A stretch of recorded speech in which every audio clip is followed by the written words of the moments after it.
It's the second beer from the Polly's new range of birthday beers. It glides under the waves. This is a collaboration with Left-Handed Giant. But what's it going to be like? Keep watching to find out.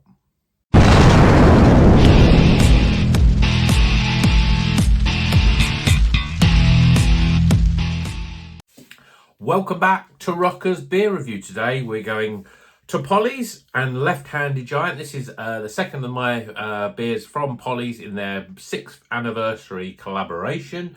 And this is a big one. I mean, I say it's a big one. It's an IPA. We've got a double IPA to come. But this is an IPA. It's got Galaxy HBC 630, Idaho 7 and Simcoe.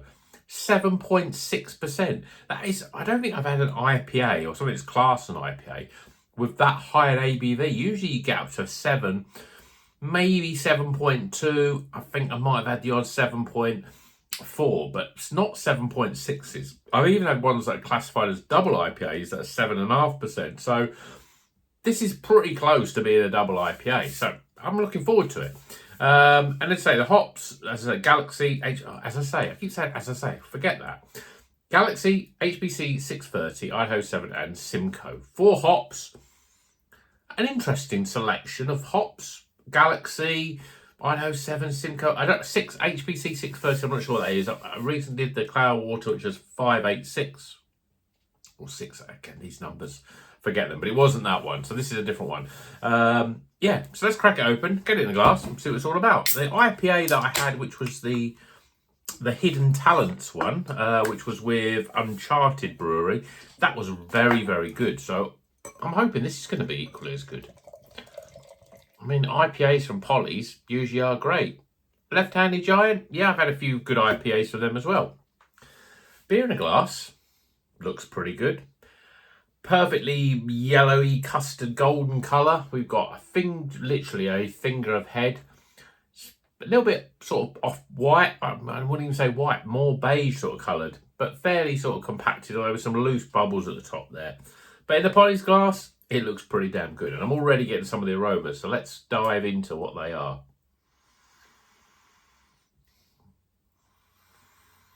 Sort of a slightly weedy, dank sort of aroma.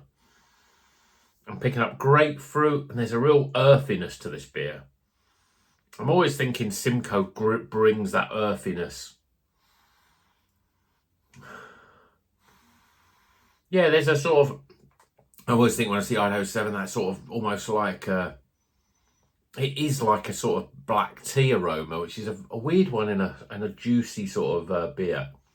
But there's an earthy juiciness, and a stone fruit sort of heavy. You know, it's got the mango, a passion fruit as well, and an earthiness. So I've got a good expectation of what the flavour's like. Let's tuck in.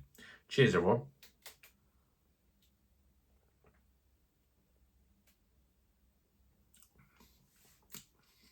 Oh,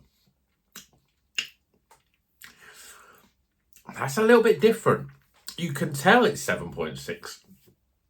I know there's a hot burn, but there's a slight burn. You're getting a big hit of an earthy and a weedy sort of flavour. You get a passion fruit. Black teas, it's definitely in that flavour, the Idaho 7. You get a real sort of dankness, and there's a real, just to stop it going too dank, there's a real sort of bright and citrusy, zesty grapefruit, and a real sort of, a real natural grapefruit flavour. Sometimes you get that grapefruit flavour and you think, yeah, it's a bit sharp on the back end, zesty and citrusy. And it's easy to say, yes, grapefruit, because it's really sort of citrusy and the rind of a citrus fruit. But this, I'm getting a real sort of dry, bitter finish, which, you know, a lot of IPAs that are like East Coast like this, you don't get that. You usually get that big juice up front, you get a slight citrusy undertone, maybe a slight earthiness, but you're not really getting much in a bitterness of it. You know, if it's an East Coast IPA, New England IPA I should say, you don't get much bitterness, but there's a real earthy bitterness on the back end of this beer, with a lot of grapefruit. Big. I don't think I can't think I've had an IPA with that grapefruit finish quite as strong as that. It's smooth. It's got quite a sort of velvety sort of mouthfeel. It's still quite light, but there's I'd say, I think because of the ABV, it's a little bit, it feels more velvety and a little bit more thicker, you know, in terms of the mouthfeel. I'm going to go in one last time.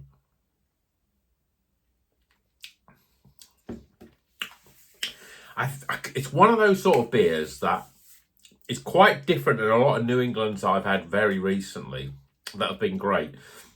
It's almost like you get to the point with New England IPAs where I love them. I love drinking them. I love ones with New Zealand hops. I love ones with all American hops, Australian hops. I love the whole lot of New England IPAs.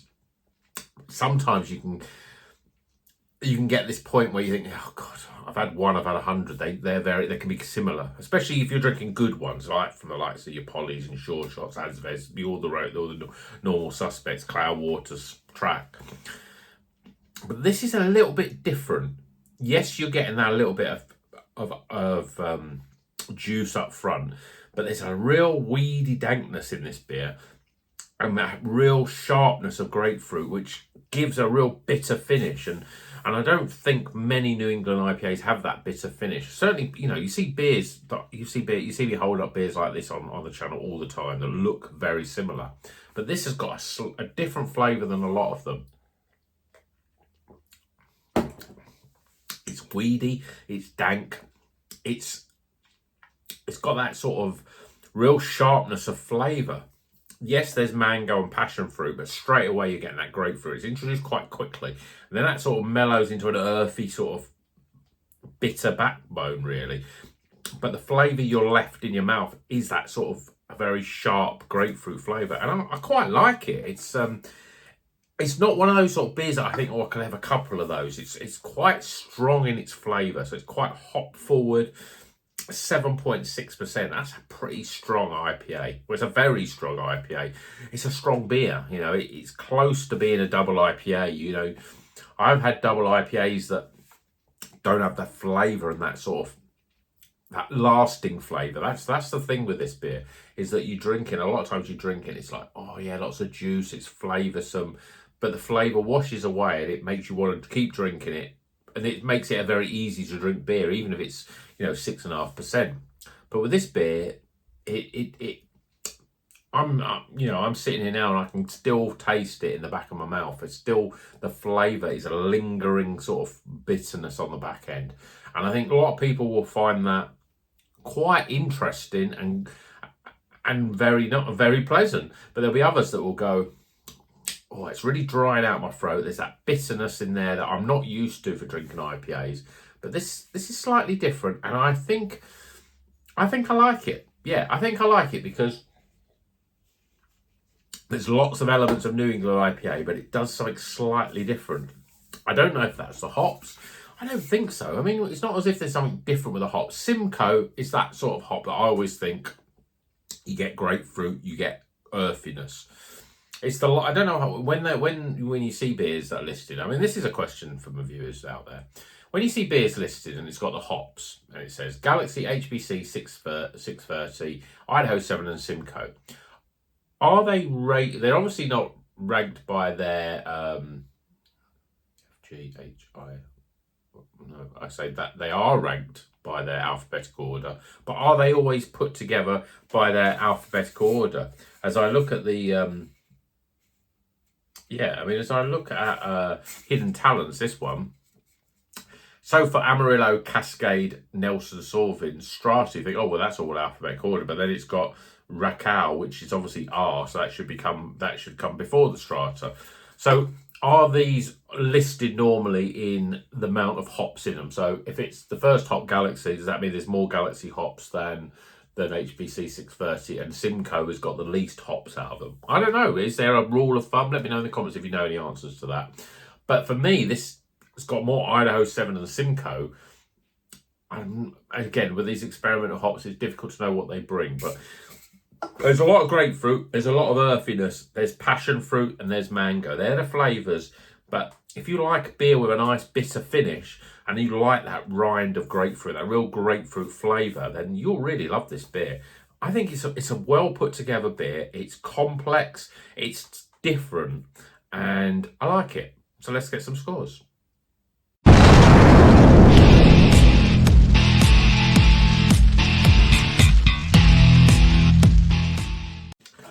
Okay, the scores are in for It Glides Under the Waves. I love that. It's a nice title, that. Polly's and Left-Handed Giant, part of the 6-year anniversary of Polly's. This is another good beer. The last one was good. I think the last one just is better, but this is different enough. You think when you see 2 IPAs that they're releasing, you think, oh, I mean, how much different are they going to be if they're East Coast beers? But this one is very different, and I would recommend anyone try it. And if you have tried it, let me know what you think. It's definitely different than a lot of New England IPAs that I've had recently. So let's get the scores, starting with aroma, appearance, flavour, value for money, and finally, my overall experience.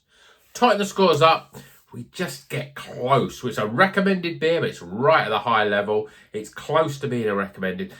I just think the flavours are just a bit, I think it's a little bit, a 7.9, 6% is quite high for an IPA, and there is that sort of earthy, grapefruit bitterness, which is different. I like it, but it slightly alters my overall experience, and I think that's where the points come down. But I think a lot of people really like this. I still think the Hidden Talents one was better, but this is still good. I'm looking forward to see what the double IPA is going to be like, and then we've also got the West Coast Pale Ale, which I'm hearing good things about that as well. So I'm really enjoying these Polly's beers, as you would expect from being Polly's #1 fan. But let me know if you've tried any of them, which one you think is the best. And until the next one, you know what you do. Drink good craft beer and keep on rocking.